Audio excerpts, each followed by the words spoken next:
This episode we're going to talk about a very important aspect of the van build, which will be the electrical system. Without an electrical system, you're just simply camping, which is not exactly what we want to do. And especially now in today's day and age, digital nomads are traveling all around and electricity is very important. And this is the reason why we need electrical powers. I have a drawn out diagram linked down below so you guys could follow along with this video. Enough talking, let's get on with the video.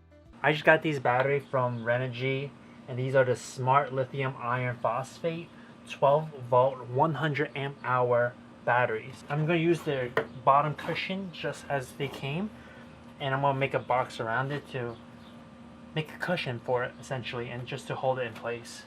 I'm making a box with 3/4 inch plywood that I've been using for the subfloor and a few other places. But I'm just kind of reusing whatever little pieces of wood and scraps I have kind of left. So yeah, let's go and do that.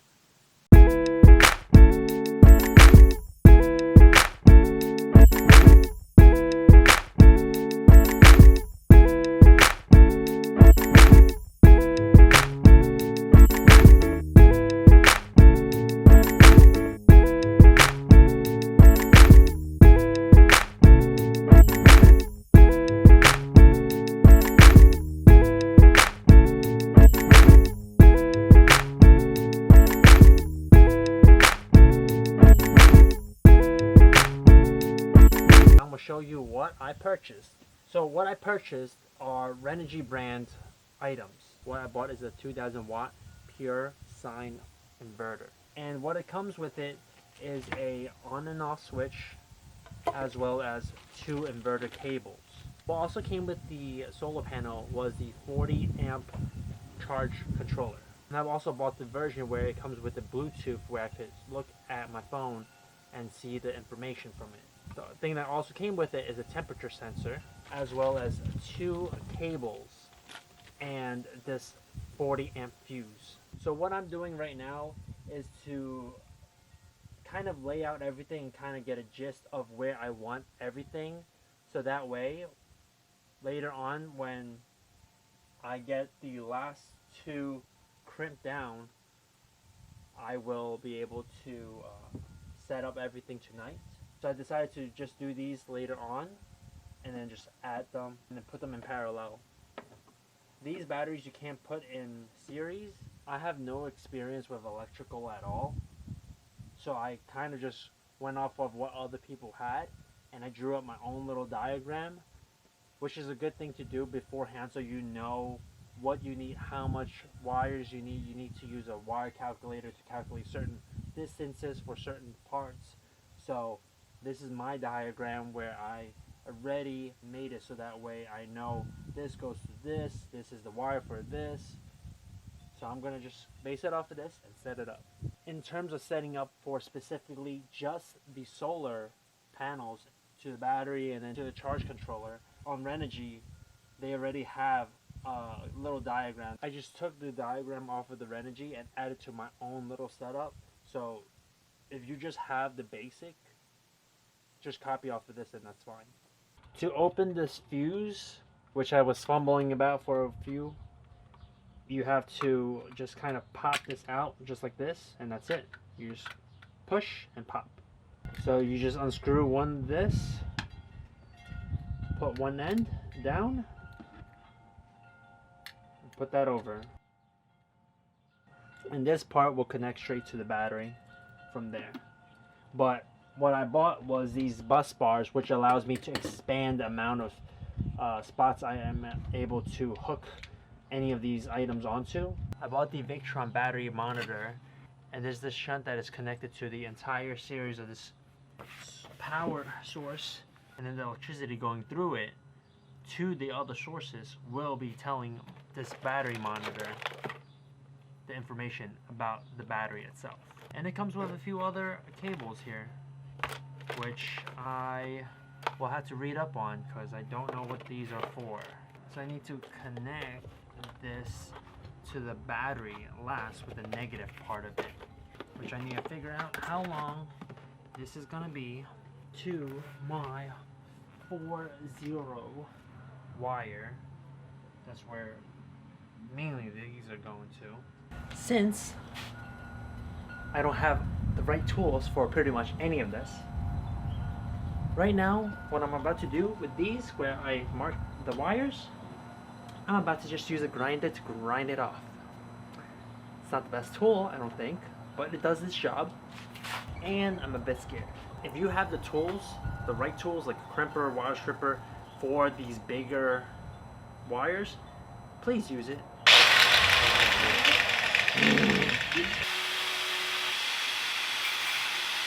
It did its job, it cut it. The wire's good.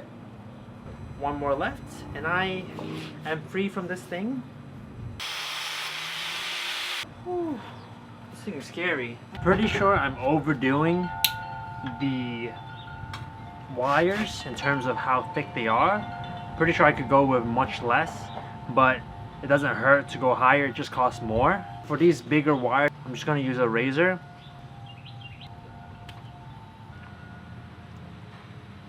And there you go. I was allowed to use this. It's a hammer crimper. You pretty much open this up, you put your wire in, and you just take a hammer to it, and it crimps. So like I said, you just put this right under and inside here. I will be putting it under this right here, so that way it doesn't hurt the concrete. And a good, nice hammer. Once it's in, keep it that way, and you just hammer in. Give it one more go. So, right there, it's crimp. I'm like pulling it really hard. It's not coming out. From there, make sure you line up the heads so that way they're facing the same way. So in this case, like this, they should be facing the same direction, so it's easy for connection. Now you just need to heat shrink this on, and that's it. There's multiple ways you could put these heat shrinks onto these wires, but the way that I am using it is by a torch. Also scary. You could use a lighter, which will take quite some time.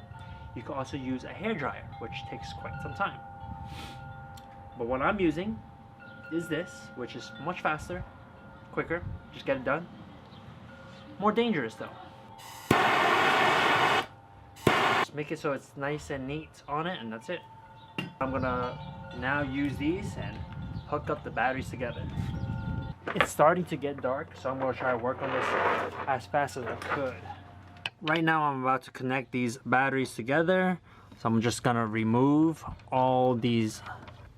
Gonna put the negatives on the negative side where it's indicated, and the positive to the positive side as indicated. And I need to use my little reference table here just to make sure I am doing everything I need to correctly.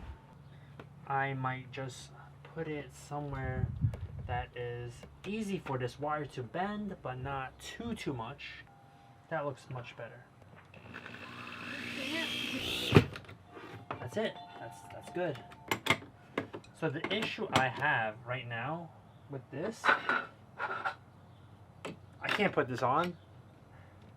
I don't think I need this, so I'm not going to use it. Now this will go straight to the red positive bus bar here. This one will go onto the shunt, which is the battery monitor, which I might put on the other side on here. And then, so that way I could have the bus bars all over here, and it's just done here. Connect the negative pole to the battery last. So this is this, and I need to connect that last to this. Then we'll take this part off. This is for the battery monitor. This side is the load and charger side. I'm gonna take this off and put this 4-AUG on it. And then now I need to just install the black and red bus bar.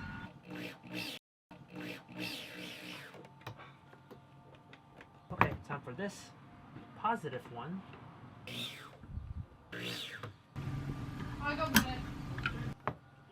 From this, I have the bus bar to add this to.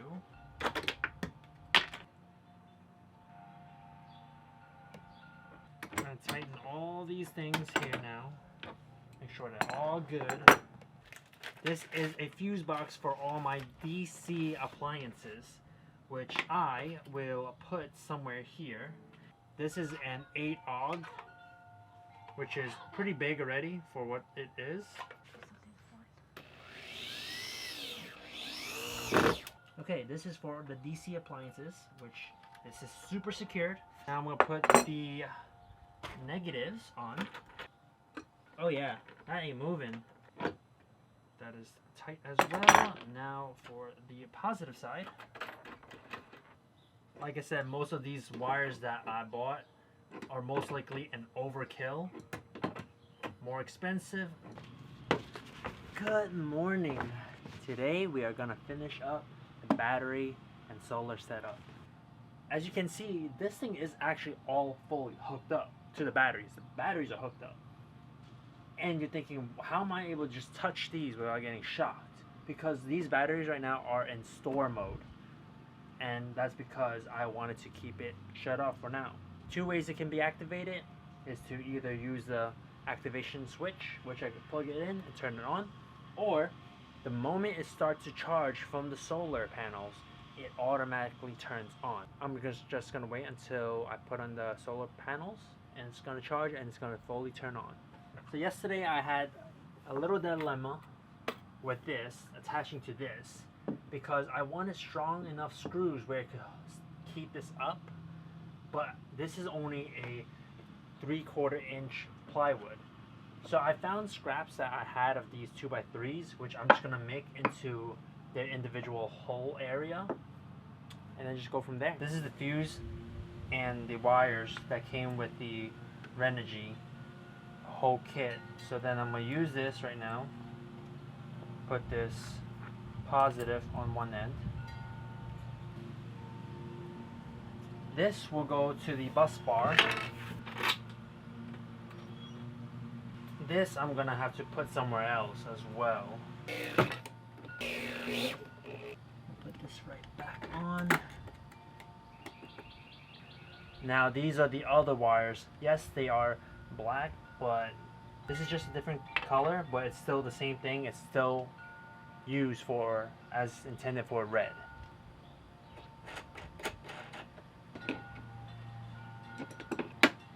So this positive, have to remember it's positive, and this is going from the battery, because the battery connected to the fuse to the bus bar, which means it's still to the battery.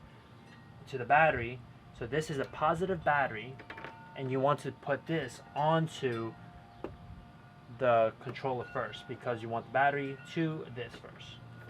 So you just take off this little cap. I'm gonna have this extra, but I'm gonna just coil it up, make it nicer that way, just in case later on I might need to extend it. I might as well keep as much as possible. And this area is kind of, you know, it's not too bad. It's a little bit sloppy, but it's not that bad. So I figured out the best way to actually put these ends into the battery plus and battery minus. And I had this up and that wasn't working because that screw kind of fell down. What's supposed to happen now, since I have it this way instead, which will make it easier, is to loosen this up.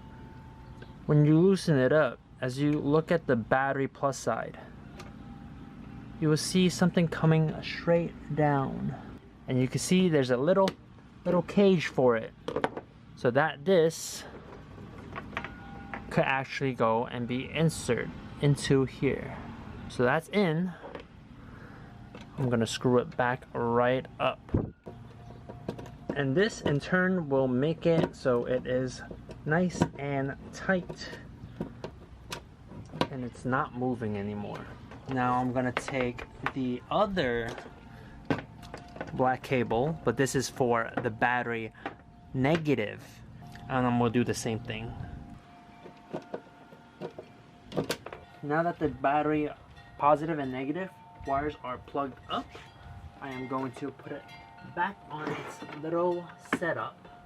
Now it seems as though it's two negatives plugged up, but it's not. This is the positive because that is that positive part. This other part right here is the negative one, the true negative. And this will go on to the last terminal on this negative bus bar. Okay, now these are good.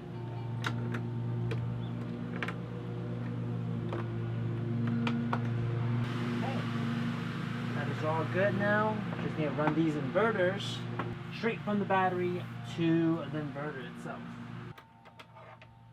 But who knows?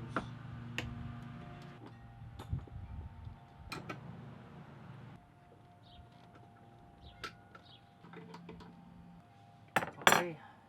Last but not least is to get those solar panel wires down so I could plug it up in a bit. I need to make sure that this is all running together as one sequence without the solar panel. Okay, I don't know what's gonna happen, but I think I'm gonna get the activation switch and just turn it on and see how it goes.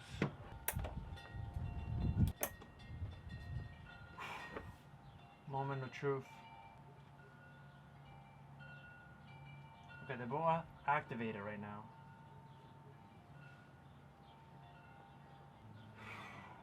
This is scary. Oh, it's on. Okay. What I'm gonna do now is just take off the positive. Oh well, let's do the negative first since that's the negative. Take off the negative, and then with an mommy. Negative is the second to the left. Then loosen that housing off. Tighten that back up. Okay, this is it. This is the final part to make sure this solar panel is actually working. This is the positive side. Yep, that is tight now. Oh, it's working. Look at that. As you can see now, it's saying sun, solar power, and it's going through to the battery. It's working right now. Yes! Very excited that all of the electrical are working out.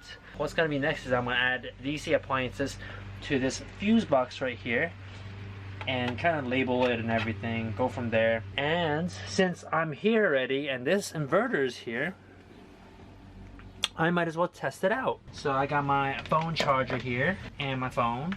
Turn it on. Oh, it made a beep sound and it's green light.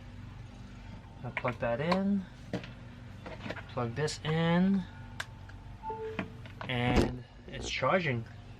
Now I'm going to go on to the Renogy app.